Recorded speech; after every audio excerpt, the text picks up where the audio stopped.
ఐశ్వర్యంలో పుట్టి సుఖంగా పెరిగినోడు ఎండల్లో అంతవేడిలో జైల్లో ప్రశాంతంగా ఎలా నిద్రపోతున్నాడు? గడపోడు సార్.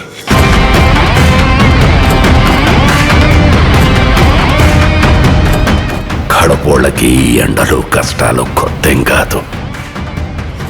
స్వతహాగా దేన్నైనా ఓర్చుకునే శక్తి వాళ్ళకెక్కువ.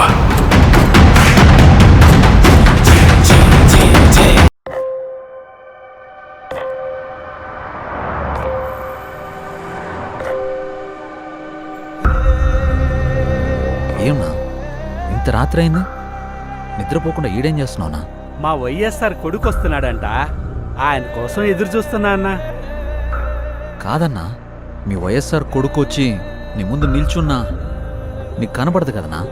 అన్నా, నాకు ఆయన కనపడకపోయినా నేను ఆయనకి కనపడతా కదన్నా.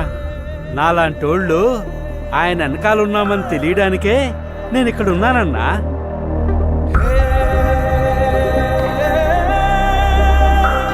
తండ్రి పోయాడనుకుంటే కొడుకొచ్చాడు. Congress party can create another 100 wise hours. Tell him, if he doesn't fall in line, the consequences will be very harsh.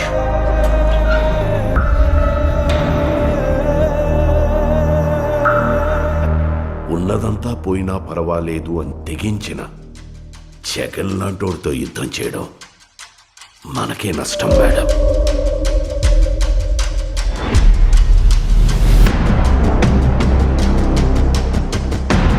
చరిత్రలో కని విని ఎరుగని రీతిలో అవినీతి చేశాడని అభియోగాలు మోపండి. 1,00,000 కోట్లని 1,00,000 సార్లు చెప్పించండి. ఒక అబద్ధాన్ని నిజం చెయ్యాలంటే అది మీడియాకి మాత్రమే సాధ్యం.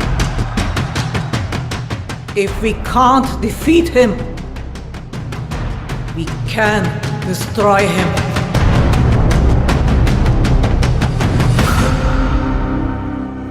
చరిత్ర నన్ను గుర్తుపెట్టుకుంటుందో లేదో నాకు అనవసరం అన్నా, కానీ ఒకవేళ గుర్తుపెట్టుకుంటే తండ్రి కోసం ఇచ్చిన మాట తప్పని కొడుకుగా మీరన్నా ఆ చరిత్ర గుర్తుపెట్టుకుంటే చాలన్నా.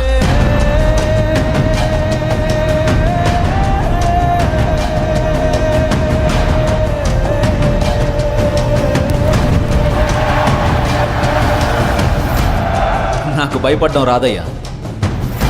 నేనేంటో, నా రాజకీయం ఏంటో మీకింకా అర్థం కాకపోవచ్చు, కానీ ఒక్కటి గుర్తుపెట్టుకోండి, నేను వైఎస్ రాజశేఖర్ రెడ్డి కొడుకుని.